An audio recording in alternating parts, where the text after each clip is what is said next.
Le commentaire du livre de la Rahmaniya, les 12 règles de la psalmodie, suite. 10e règle. Vers 467 à 470. La 10e est la formule de la Jalala, choisie par les maîtres de l'Assemblée.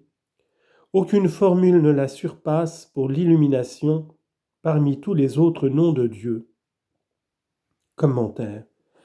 La 10e règle est de prononcer la Jalala, la formule « Il n'y a de Dieu qu'Allah ». C'est la clé, la voie droite, Huda, et le chemin qui conduit dans la vraie direction. Un hadith rapporte « La meilleure de toutes les psalmodies est la formule « Il n'y a de Dieu qu'Allah ». C'est la formule qui rapproche le plus de Dieu parce qu'elle nie toute trace d'être existant en dehors de l'existence. Athar min athar al-kawn. Elle possède, d'après les maîtres spirituels, des avantages que n'a aucune autre formule de psalmodie, ainsi que le dit notre auteur.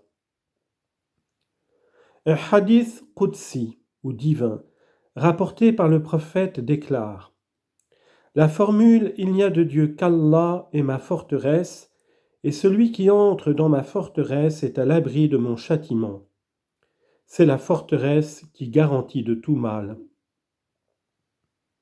Ces mots, aucune ne la surpasse, pour l'illumination, signifient pour illuminer l'intelligence parce qu'elle procure plus de profit que tous les autres noms de Dieu.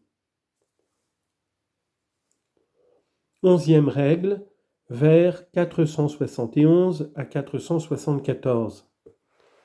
La 11e est la recherche du sens de la prière choisie, le sens de l'indépendance et de la dépendance, d'après le sens donné par les saints à ces mots. Commentaire. La 11e règle est la recherche du sens des termes de la psalmodie d'après les divers degrés de contemplation, mushahada, auxquels sont parvenus les priants. Mais il est ordonné au priant de manifester à son shir tout ce qu'il ressent dans les goûts qu'il éprouve et auxquels il est élevé, comme le dit la règle. Par les mots « la prière » ou « psalmodie choisie », on entend ce qu'on vient d'exposer. La formule « Il n'y a de Dieu qu'Allah ». Sa signification est donnée par le dernier des maîtres éprouvés, Khatima el-Muhaqqiqin as-Sanusi, dans la Sourra. Dieu est indépendant de tout ce qui n'est pas lui, et tout ce qui n'est pas lui a besoin de lui. Wa muftaqar ilayhi kulma adahu. Il explique le sens de ces mots en disant que Dieu n'a besoin de rien de ce qui est en dehors de lui et que tout ce qui est en dehors de lui a besoin de lui.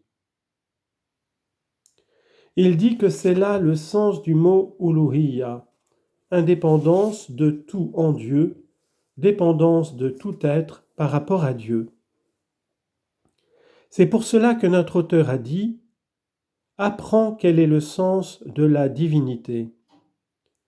Il avait dit dans son ouvrage Runiyat al-Murid, le sens de la formule « Il n'y a de Dieu qu'Allah » est qu'il faut refuser la divinité à tout autre qu'à Dieu et l'affirmer de lui seul. La divinité est un attribut qui réunit toutes les perfections et exclut toutes les imperfections et les faiblesses, celles que l'on connaît à son sujet et celles que l'on ne connaît pas. L'auteur explique ensuite la manière, dit là, la preuve, dont il faut exposer le sens du mot ikhlas, sincérité de doctrine, de toutes les croyances de la foi. Aqaïd al-Iman. Les attributs de Dieu, vers 475 à 478. Le mot istirna, indépendance, contient les attributs de notre maître au nombre de 14.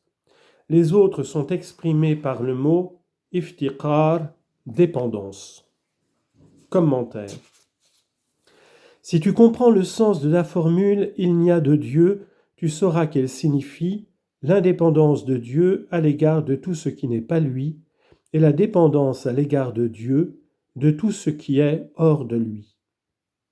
Tu sauras que 11 attributs parmi les 20 que possède Dieu nécessairement lui sont reconnus de la manière expliquée par Sidi Mohammad Senussi, et 3 attributs qui sont facultatifs, Jayiza, comme il le dit dans sa Surah, cela fait un total de 14 attributs.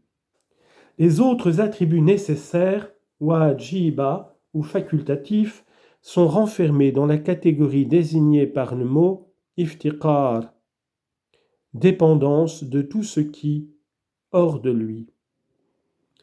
L'auteur explique ensuite la division et les catégories des attributs.